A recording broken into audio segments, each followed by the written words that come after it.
মগবাজারে একটা বাসায় আছে, চলো গল্প করি। উত্তরাতে চলো একটা বাসায় আছে, ফ্ল্যাট আছে, ওখানে গল্প করি। ওই রেস্টুরেন্টে বসি। তখন আমার কাছে মনে হয়েছে বিষয়টা আমার দলকে এটা জানানো উচিত যে এরকম একটি ছেলে আমাদের দলের মধ্যে আছে যার দ্বারা নারীরা সেফ না। তুষারের ব্যাপারটা আমি জানিয়েছিলাম শুধুমাত্র সচেতনতার জন্য। তার কাছে কিছু এই ভিডিও এগুলি মোয়াজ পাঠিয়েছে আমার এক্স হাজব্যান্ড, ওর শত্রুতা করে ইলিয়াস ভাই আমার উপরে বিরক্ত হয়ে এই ভিডিওগুলো ছেড়ে দিয়েছে।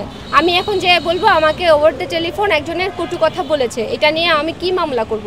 আর তুষারকে ধরবে না তো আমি মামলা করে করবোটা কি? এই এনসিপির জন্য এত কিছু করার, সেই এনসিপি আমার জন্য দাঁড়িয়েছে। আমার উদ্দেশ্য ছিল সচেতন করা, নতুন একটা দল গণ অভ্যুত্থান থেকে উঠে দাঁড়িয়েছে। আচ্ছা, প্রথম বিষয়টা আমি ক্লিয়ার করি, আমি তাকে কেন কাউকেই বিপদে ফেলানোর জন্য এই কাজটা আমি করিনি। আমি এটা সেলফ সিকিউরিটির জন্য রেকর্ড করেছিলাম। পরবর্তীতে আমার কাছে মনে হয়েছে যে যখন পরবর্তীতে তুষার আমাকে অভ্যন্তরীণভাবে আমাকে বিভিন্নভাবে হেনস্থা করছিল, অফার দিচ্ছিল, মগবাজারে একটা বাসায় আছে, চলো গল্প করি। উত্তরাতে চলো একটা বাসায় আছে, ফ্ল্যাট আছে, ওখানে গল্প করি। ওই রেস্টুরেন্টে বসি, স্লোগান দিচ্ছি বা বক্তৃতা দিচ্ছি, সেখানে সে কোনি দিয়ে ব্যাড টাচ করা। এই যে আমাকে যে ওই ফোন আলাপের পরেও, মানে রমজান মাসের পরেও যে আমাকে বিভিন্নভাবে হেনস্থা করছিল দলের মধ্যে, কমিটির মধ্যে থাকা অবস্থায়, তখন আমার কাছে মনে হয়েছে বিষয়টা আমার দলকে এটা জানানো উচিত যে এরকম একটি ছেলে আমাদের দলের মধ্যে আছে যার দ্বারা নারীরা সেফ না।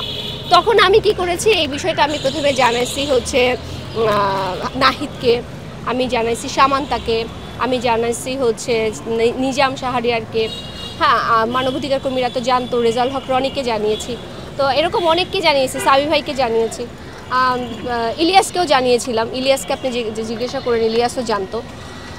তারা হচ্ছে কোনো মানে ব্যবস্থা নেয় নাই, আর আমিও হচ্ছে এটা নিয়ে আর কোনো কথা বলিনি। হঠাৎ একদিন সকালবেলা আমাকে তুষার ফোন করে বলতেছে, দেখো যে সব এই অডিওটা লিক হয়েছে।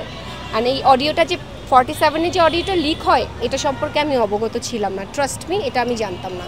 এরপরে যে অডিও দুইটা লিক হয়েছে সেটা আমি করেছি, আমি দিয়েছি, কারণ আমাকে তখন অলরেডি দোষারোপ করা শুরু করছিল যে আমি এটা লিক করেছি, আমি রয়ের লোক, আমি ডিজিএফআর লোক, আমি ওয়াকারের বিবি হই, এ ধরনের নোংরা কথাগুলো যখন বলছিল, আমার কাছে মনে হয়েছে যে তাহলে এই কথাগুলো রাখা দরকার। আমি তখন ওই কথাগুলো রেখেছি এবং ওগুলি আমি সাথে সাথে দিয়ে দিয়েছি। কিন্তু আমি কোনো এজেন্টের লোক না, আর আমি যদি কোনো এজেন্টের লোক হতাম তাহলে তো আমি আরও ভালো থাকতাম, তাহলে তো আমাকে নিয়ে এরকম হয় না, তাই না? আমি কোনো এজেন্টের লোক না। আর যদি কোনো এজেন্টের লোক হই, আপনারা প্লিজ ইনভেস্টিগেশন করে বের করেন আমি কোন এজেন্টের লোক। আচ্ছা, আমি কিভাবে স্পেসটা দিব, আপনারা যদি 47টা শুনে থাকেন একটু মনোযোগ দিয়ে শুনবেন। আমি বারবার বলছিলাম, আচ্ছা তুষার, তোমার কাছে কি মনে হচ্ছে যে আমার ওয়ে অফ টকিং বা আমার কোনো অ্যাটিটিউড, এই অ্যাটিটিউডে মনে হয় আমাকে এই প্রস্তাবটা দেয়া যায়? ও তখন কি বলছিল, নো তুমি অনেক ডিসেন্ট, তোমার ডিগনিটি, তোমার পার্সোনালিটি, এগুলিই আমার ভালো লাগে। ও কিন্তু এটা বলেছিল, আমাকে দোষারোপ করছিলাম যে আচ্ছা আমার কোনো অ্যাটিটিউডে কি মনে হয়েছে যে আমাকেই প্রস্তাবটা করা যেতে পারে। আপনারা ওই 47 মিনিটের রেকর্ডিংটা কাইন্ডলি একটু শুনবেন, ওখানে আমি কি বলেছি আর শেষ আমাকে কি বলেছে। ইলিয়াস ভাইয়ের বিষয় ক্লিয়ার করার কিছু না, ইলিয়াস ভাই বিষয়টা আসলে সম্পূর্ণ জানে না। আমি একটা করেছি, মানে এটা আমার দ্বারা ভুল হয়েছে, তার রেকর্ডিংটা আমি করে ছেড়ে দিয়েছি, এটা তার সাথে আমার একটা ভুল হয়েছে। তার বদলতে তার কাছে কিছু এই ভিডিও এগুলি মোয়াজ পাঠিয়েছে আমার এক্স হাজব্যান্ড, ওর শত্রুতা করে। ও তো জানেন যে কালকেই হচ্ছে প্রীতিকে মেরে কীরকম চুল কেটে দিল, মাথা ফাটিয়ে দিল। ওই মেয়েটা এখন ঢাকা মেডিকেলে ভর্তি, he is a psycho. Muaz Arif, Hasan আরিফের ছেলে, ওই হচ্ছে ইলিয়াসকে হচ্ছে এই ভিডিওগুলো পাঠিয়েছে। ইলিয়াস ভাই আমার উপরে বিরক্ত হয়ে এই ভিডিওগুলো ছেড়ে দিয়েছে। ইলিয়াস ভাইয়ের সাথে আমার ব্যক্তিগত কোনো খারাপ সম্পর্ক নাই, কোনো নাই। উনি বরং আমাকে শুরু থেকে 2021 সালের 22 সাল থেকে উনি আমাকে সাহায্যই করেছে, আমার কথা শুনেছে। তার সাথে আমার অনেকবার কথা হয়েছে, পিনাকিদার সাথে কথা হয়েছে। ইনফ্যাক্ট পিনাকিদা হাসান আরিফকে নিয়ে ভিডিও বানিয়েছিল। ওনাদের সাথে আমার কোনো শত্রুতা নাই, কোনো ক্ল্যাশ নাই, কিচ্ছু নাই, জাস্ট একটা মিসআন্ডারস্ট্যান্ড, এইটাই। না একটা মেয়ে, এই যে আমরা আজকে যেটার জন্য প্রতিবাদ জানাচ্ছি, রাজুতে মেয়েটা গণধর্ষণের শিকার হয়েছে, আসিয়া মারা গেছে ধর্ষণের শিকার হয়ে, মামলা করে কোনো লাভ হয়েছে?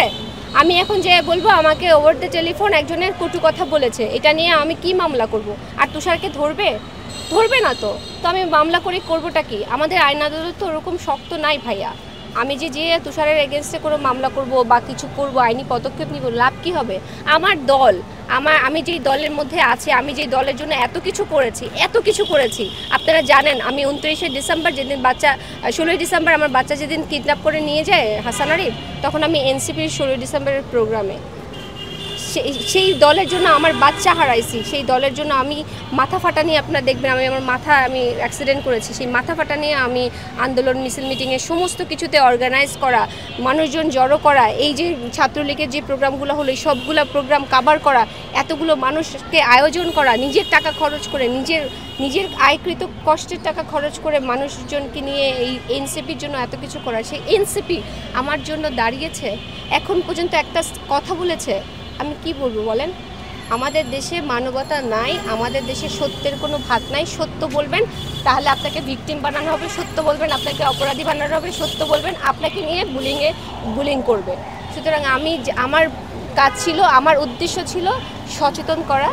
নতুন একটা দল গণ অভ্যুত্থান থেকে উঠে দাঁড়িয়েছে, ওরা অনেক বড় কথা বলে, আমরা অনেক বড় কথা বলি, আমরা সাধারণ মানুষের কাছে যে বলি যে আমরা একটা বৈষম্যহীন রাষ্ট্রের স্বপ্ন দেখি, আমরা একটা বৈষম্যহীন রাষ্ট্র গড়তে চাই।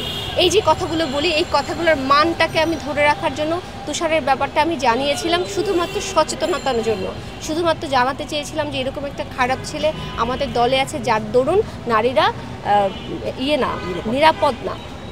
সেইটুকুই ছিল আমার ইন্টেনশন। সেই ইন্টেনশনটা আমি মনে হয় পেরেছি, যে সবাই জানতে পেরেছে যে তুষার কেমন একটা মানুষ। এছাড়া আমার আসলে আর কিছু বলার নেই।